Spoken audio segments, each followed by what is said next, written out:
So yesterday was it was an extremely tiring day. I was into the church early, answered a whole bunch of emails, wrote a report for session, started making some arrangements for some time off. I'm going to try and take a little bit of time off, and then I went home. And because it was 35 degrees out, and there was the threat of evening thunderstorms, I thought it would be a perfect time to cut a big hole in my roof. So that's what I did. I went out and I bought a sun tunnel, which is it's a skylight, but it's kind of a circular thing with a dome on the top. They're really handy. It's the second one I put in this house, and I put three in my previous house. I love them. But anyway, so I needed to add some light where in a dark doorway. So I decided I would do that in the middle of this heat wave. And of course, the threat of rain puts the time limit on things, right? Make sure that I got to get this done. So it was actually a tougher job than I thought. So first of all, just cutting through the drywall, I got drywall dust everywhere and itchy insulation just coating me and covering me. Turns out that the ceiling joists and the roof trusses don't actually line up. So I got to try and bend this thing around and get it in place. So a little bit needlessly complicated is basically what it is. So I spent hours doing this, and hours up on the roof too in the hot sun. And one of my favorite pair of shorts is ruined because I ended up getting tar all over the place. It was everywhere. And it turns out that actually wasn't a very good day for a fast either. I was fasting yesterday, and all that time in the hot sun, I was wiped out. I just had no energy at all. So finally, in the early evening, I finished up. Well, finished up as much as I was going to do yesterday. There's still a light fixture that I have to install today, and then I ended up having a salad and some cereal just to get some fuel back in the body. And no sooner had I settled on the couch, all tired from my day's labor, to play some Sudoku, and I heard Kyung-Soo downstairs going, "Oh no!" So I got down there, and there's water all over the place. Now we had a flood last year, a fairly severe one. So of course, as soon as I heard water in the basement, I was just, oh no. So it turned out it wasn't really that bad. So the condensate pump on the air conditioner was no longer working. It wasn't pumping the water out. So the condensation from the air conditioning unit was just pooling up on the floor. So it wasn't that bad. It was in the unfinished part. So we cleaned it up, shut off the air conditioner to stop the water flow, and off I went to Rona to find a condensate pump. They don't carry them. It's not part of their normal stock. Same with Canadian Tire. I was a little bit surprised. Lots of sump pumps, but no condensate pumps. So luckily, I found one on Amazon, and it's going to be delivered today. So I'll put that in after I get home, and we'll be back up and running. Because this is no time to not have an air conditioner. Normally, we don't use it that often. It's pretty sporadic, but whatever we are, like day 7 or 8 or something of above 30 degrees. So anyway, after I got home last night from my unsuccessful hunting and foraging, I rerouted the hoses so that it can gravity feed into a drain on the floor. So we'll be able to turn it on again today. But anyway, at this point, I was really tired. It had already been a tough day and a little bit of extra excitement. But then I remembered it was garbage day. So I had to go out and take out all the garbage and get that all taken care of. And of course, the plants outside, they were wilting just as much as I was because they'd been out in the hot sun all day as well. So I spent quite a while watering the gardens, giving them a good soak.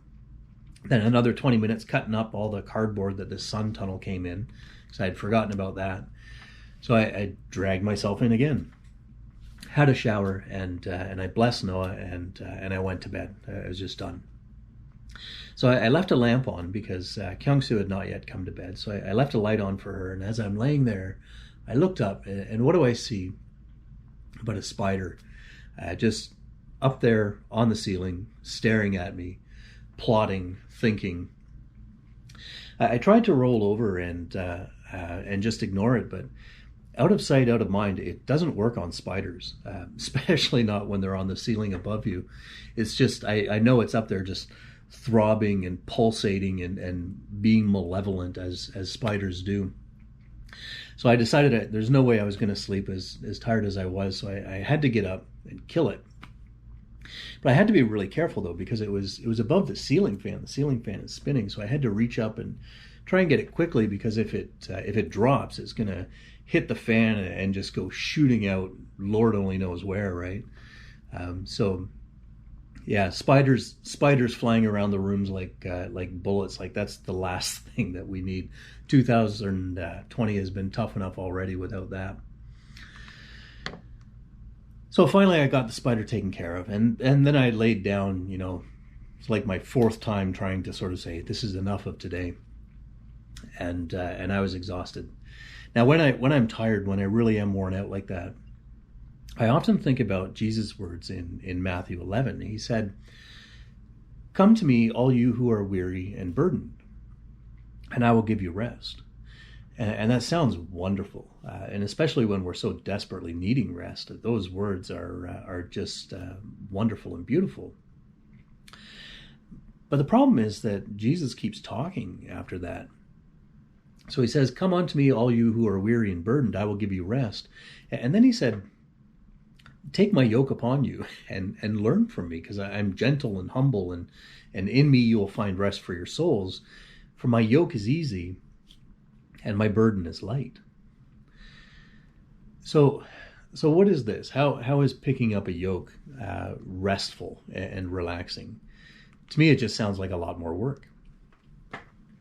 And I guess that depends on who we're yoked to. So for those who are unfamiliar, a yoke is a collar, usually worn by oxen or sometimes horses, who pull heavy loads.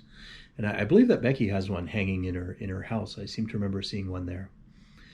Now the interesting thing about a yoke is that it's made for two. So two animals are bound side by side, and they pull together, and together they share the load. Now, if I had to pull a plow or a sledge or something heavy, and I needed to get yoked with somebody, I'd pick somebody like Stephen Braithwaite or Mike Tatarka, like a big, solid guy, because if I'm yoked to somebody like that, they're going to take the bulk of the weight, and it's easier for me. It's better for me. So along those lines of thinking, how much better would it be if we are yoked to the Son of God, to the creator of all things seen and unseen? How much actual pulling do you think is involved when we're bound to Jesus? So the basic message is this, that we can pull on our own all we want. So we can follow our own will, we can do our own thing. We may even have some great ideas and great purposes to which to dedicate ourselves.